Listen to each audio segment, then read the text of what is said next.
One of the most interesting things about the Wii U, aside from the name, which surely took weeks to come up with and the person who said it probably received $1 million bonus for their brilliance, is the fact that you can buy Nintendo DS games through the Virtual Console.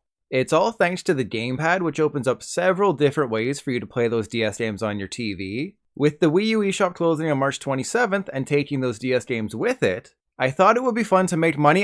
Fun to look back at the different ways Nintendo allowed you to use DS games on your TV. While many of you probably already knew that DS games could be played on Wii U, many of you probably didn't know that there's several different display methods. Some are exactly what you'd expect. One is the best way to play DS games on any system, and another sucks more than my son at soccer. The first option is the simplest, standard Nintendo DS. It's like the orange slices you get during halftime at a soccer game, completely expected and nothing special, yet exactly what you need to get the job done. On both the TV screen and Wii U gamepad, an original DS appears, giving you an accurate representation of the top and bottom screen. I did air quotes with my toes when I said the word accurate, but since you can't see me, you'll just have to imagine it. Standard mode gets the job done and looks alright, but overall the small screens leave a lot to be desired. The second and third display options are like seeing a forward coming at you and you're getting ready to slide tackle the ball away from them. A better idea in your head than it is in reality.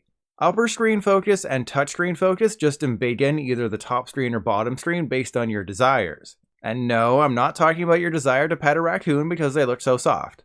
If you plan on using your Wii U gamepad on its own as a DS though, these modes are the best. For something like WarioWare Touched, being able to engorge the touchscreen makes the experience far more enjoyable than what you get with standard view. However, it takes a bit of time getting used to the smaller top screen, especially in minigames where both screens are used. It's like learning to look people in the eyes and not the toes. It's not something you can master in a day after spending your entire life doing the opposite. Still, being able to minimize one of the screens in a game where you really only need to focus on one is a huge step up. The fourth option is like your goalie making a key save after you got distracted by the one girl on the other team who makes you wish you were the ball. It's meant to bail you out. This is all about vertical screens and works really well for touchscreen only titles, provided you hold the gamepad in your hands and don't rest it on a table. Because the gamepad has that lip, which unfortunately isn't used for kissing, it will always be on an angle when you place it vertically. But if you put it on one of your thick, juicy thighs with the lip in your crotch, it works really well. You will need a neck massage afterwards though, so feel free to DM me when that happens. The fifth option, meanwhile, is like getting kicked in the balls by a powerful shot and you forgot to wear a cup. In all seriousness, for as bad as it is, side-by-side screens is only meant for a game like Brain Age where you're supposed to hold the DS vertically. It doesn't stop the image on your TV from making you want to hurl though. Just like toes, the final option is by far the best. It's like scoring the game-winning goal as time expires, then one of the hot moms comes up and gives you a hug, except she holds on a little longer and tighter than you'd expect, and you get to enjoy the unexpected squishiness. Basically, it's perfection. Upper screen turns your TV into the top screen of a DS, while the Wii U gamepad becomes the bottom screen. For games like Mario Kart DS and New Super Mario Bros. That don't really use the bottom screen, this is absolutely perfect. For other games like WarioWare and Kirby Canvas Curse that mostly use the touchscreen, it can take a bit of getting used to, just like wearing shoes after living in a barefoot commune for several years.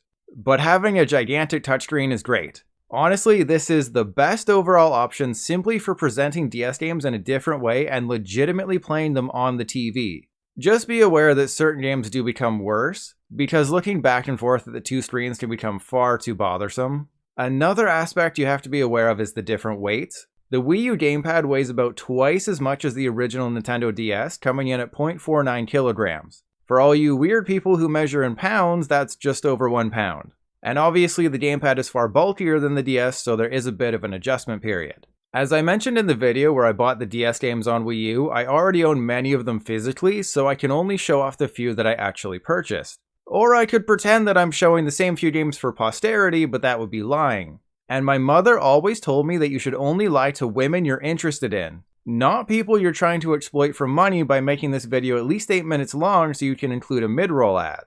Now, obviously the main question is, why do women suddenly lose interest in me when I refer to them as females? Also, could Nintendo ever bring DS games to Switch? Anything's possible, right? You probably never thought that 3 different mainline Pokemon games could release within 12 months. But that happened, and at least one of them was great. Like convincing the manager at Foot Locker you want the job for the money and not for the feet touching, it would take a bit of work, but Nintendo could definitely port DS games to Switch. A lot of developers seem to forget this, but the Switch has a touchscreen. Unfortunately, the Switch isn't as good as the Wii U, so you wouldn't be able to use the touchscreen plus TV method. That would effectively mean that most of the games will be handheld mode only. Though, unless my memory is failing me, New Super Mario Bros. And Mario Kart DS don't have any mandatory touchscreen moments, so they could technically be played on the TV with your Joy-Cons. And even if they did have to use the touchscreen, you could just take the Switch out of its holster, tap the screen, and you're good to go. So if you ever think that it'd be impossible for Nintendo to bring DS games to Switch, just remember that I can fit my entire foot in my mouth. So yes, anything is possible if you try hard enough. And ignore your dad reflex.